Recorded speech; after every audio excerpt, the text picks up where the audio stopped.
No niin, talvi taitaa tulla, kun Rovaniemelläkin sen jo vähän kuuraa maassa. Poliittisilla rintamallakin tapahtuu. Talousarvioväännöt alkaa. Mistä säästetään vai säästetäänkö mistään?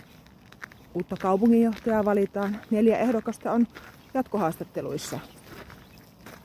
Ja sitten poliisiasema siirtyy linja-autoasemalle ja onhan tässä kaikkea härdelliä. Minäkin pääsin ensimmäiseen elinvoimalautakunnan kokoukseen varajäsenenä ja pääsin katsomaan sitä lautakuntatyöskentelyä. Kyllä vaatii paljon taustaselvittelyä, erityisesti varavaltuutettuna kun on, että pysyy kärryillä. Mitä siellä oikeasti päätetään? Pitää perehtyä vielä asioihin tarkemmin ja paremmin. Paljon jää avoimia kysymyksiä käsitellystä asioistakin, mutta aina vain täytyy sitten luottaa, että ne on asianmukaisesti hoidettu ne valmistelut niissä, jos ei ole sillä hetkellä jotakin tarkempaa tietoa.